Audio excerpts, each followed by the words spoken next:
Hi, it's Ralph and Lahni back with another planetary calendar forecast. This time we're going to do October 2018. Yes. After such an active September, traveling through October is a smoother ride. It gets off to an interesting start when Venus goes retrograde on the 5th in Scorpio. Venus enjoys retrograde motion, turning that ability for love and grace inward. Dig deeply into your need for connection on a profound level and make those paths clear. On the 8th, the new moon starts a new cycle addressing our intimate needs for love and relationships. On the 9th, Mercury joins Venus and Jupiter in Scorpio. Stay focused on what brings power and deep satisfaction. On the 10th, the Black Box Day has the potential for disrupted communications in personal and love relationships. Be careful of what you say to those closest to you. The White Circle Day on the 15th has great aspects for the moon and a Mercury-Venus conjunction. Practice emotional dedication. The 19th has lots of juice, so make things happen and try not to ruffle too many feathers. The Sun enters Scorpio on the 23rd, creating a stellium in Scorpio, a genius for managing shared resources. Marshal your team and carry out your strategy. The full moon on the 24th is a disruptive lunation. The Sun is paired with Venus in Scorpio, and the moon is paired with Uranus in Taurus. Be prepared to meditate, calm your emotions, and get in touch with your inner strength. I almost said mediate. Oh, yes. But meditate is much better. Yes. On the 26th, the Sun conjuncts Venus, so let love infuse your mind, body, and soul. On the 29th, the White Circle Day delivers an optimistic window to move projects through. On the 30th, Mercury enters Sagittarius. Not a strong position, but my position. But it is a fun one. So turn on the comedy channel because laughter is healing. On the 31st, Venus retrogrades into her ruling sign of Libra and pours soothing oil on the waters. Amid the current intensely driven themes, Venus is offering you a way to personal grace and balance. Isn't that nice? I love Venus. Venus, really. You know, I'm so glad that I think it was starting in was it in 16 maybe, that we started annotating the calendar so that when people go through it and they'll see, you know, on, for instance, the 10th of the month, they see the D, that they know to look up here on the calendar and say, oh, that's what's happening on this day, because this is a really active month. There's a lot going on, and you read the forecast at the beginning of the month, and then if you don't read it again, how are you supposed to keep up? It gives you a way to refer back to the line or in the paragraph that really explains to you what's happening on that day. Well, it's just that those planets, they refreshes keep it. moving. I know. You know, just trying to keep up is hard sometimes. And I swear, 2018 has had more planetary movements than any other year in the history of time. It just seems so like everything is moving so fast. And of course, I'm joking, but you know, it just, you know, you just get used to one planetary energy and whammo blammo, it changes. And they've been in sequences where like there'd be multiple planets changing in 2 or 3 days. So you get multiple speed bumps. And of course, the one monkey wrench in that whole thing is Pluto, because Pluto has been in Capricorn for what, 50, 60, 1,000 years or something like that. It's trekking over my rising and back and forth and back and forth. How many times do you want me to burn down my life and start over again, exactly. Pluto? I mean, enough. I understand. I sympathize. It's like the Chinese curse. May you live in interesting times. Although to watch the obviously global effect of Pluto in Capricorn has been really kind of mind-boggling and thrilling to watch because, you know, Capricorn is the status quo. It is the rules, it's government, it's, you know, the regulations and all those sorts of things. And with Pluto there, Pluto is really digging deep. You know, what works, what doesn't work, let me burn down what doesn't work, you know, let's start over again. You've got some tools in there, and people are finding power with regard to these regulations and restrictions and things in their lives for all this time. They're going, you mean I have power over this stuff? You know, one of the most sort of plutonic things that you can do is vote. And Yeah. we've seen more and more Collective use of power. people taking over that energy. And that's the one Yeah. area where Pluto, as a modern ruler of Scorpio, seems to fit a little bit, although some of the things don't fit as much. And remember, Venus is about partnership. You know, we vote in partnership. We form parties. but Venus also- being in Scorpio, of Yeah, course. and it's also, you know, the ruler is Libra. So, you know, the fact that, this Jupiter in Scorpio, Jupiter is a big legal planet as well. The fact that Jupiter is in Scorpio this year is the year that we're seeing, the ending here and there of gerrymandering of districts and such, and the collective use of power, and really drilling down and saying, well, what's going on here? Well, how does this really function? Are people really being represented fairly? And I think the fact that Venus in Scorpio, which is not a strong position, but it's an intense position, is because Venus is opposite Taurus, one of the ruling signs, is retrograde the entire month, starting on the 5th, and on the 30th it enters, on the 31st, it retrogrades into its ruling sign of Libra. And you have to realize Venus is Grace Kelly. She did everything that Fred Astaire did backwards in heels, right? And Venus really does retrograde better than any other planet. The same way that Mars does retrograde worse than any other planet, Venus does it better.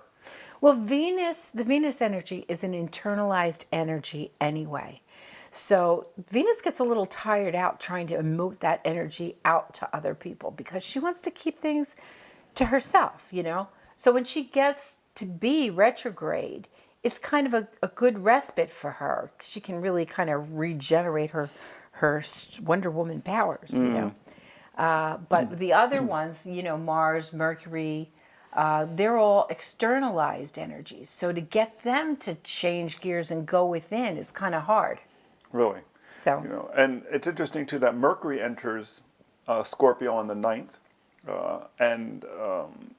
so you get that additional intensity. You know, the thing about Scorpio is it likes commitment. You know, it wants to know that other people are working with it and that we're going to work on this together and we're going to put a lot of energy into it. So when you have Mercury and Venus both in Scorpio at a time when the Sun is in Libra, you know, Libra is considered one of the weakest positions of the Sun along with Aquarius because it's not about me, it's about we.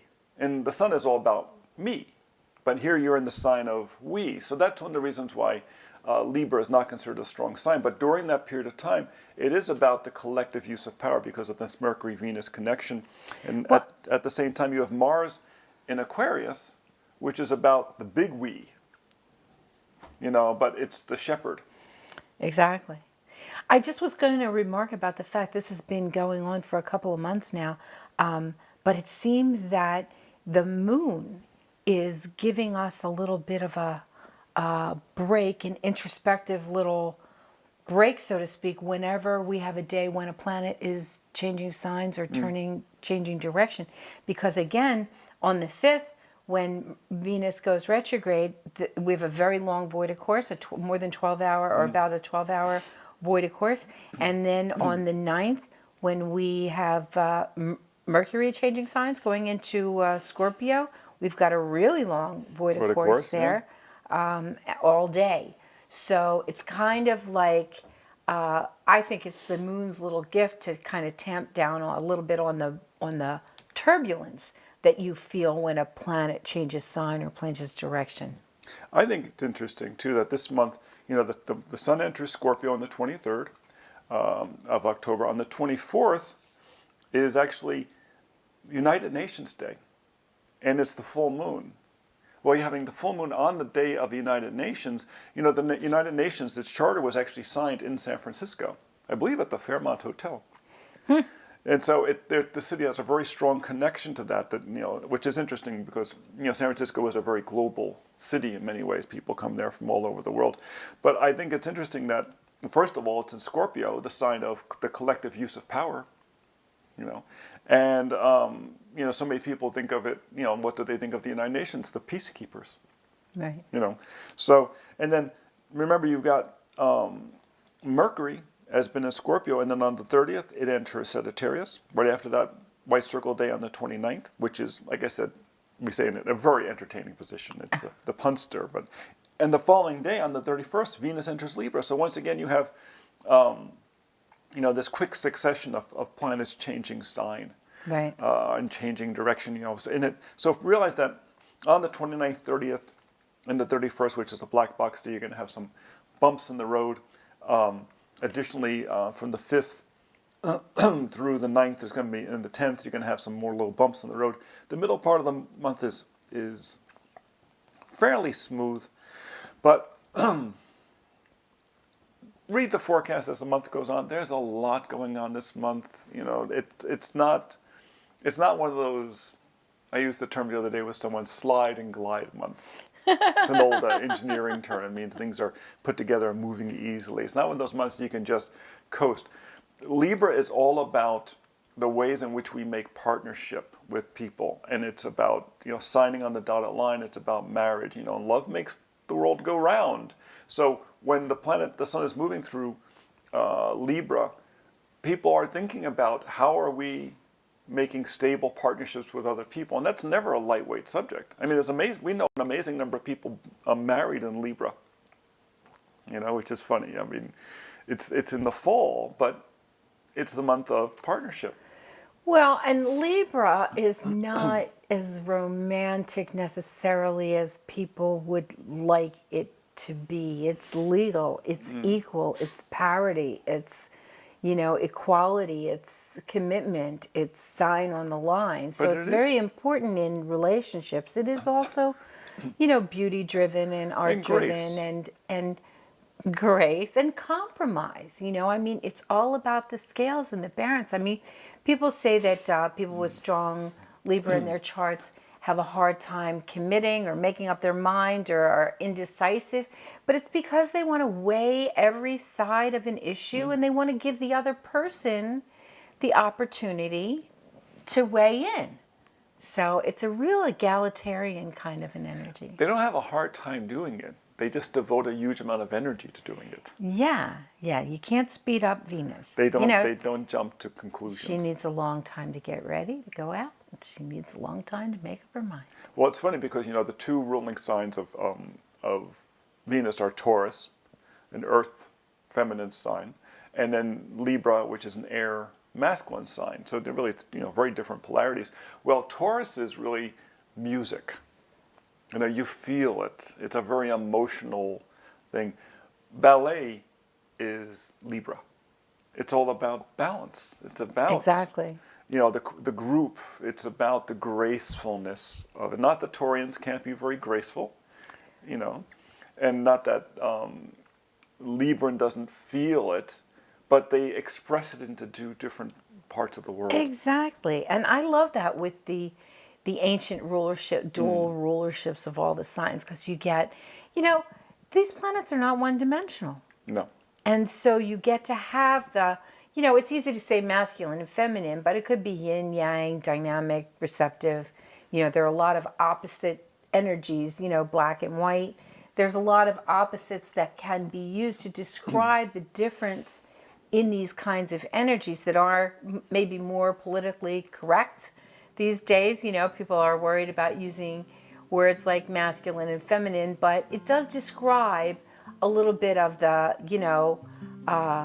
balance, the counterpoint that is used in these two rulerships of each planet.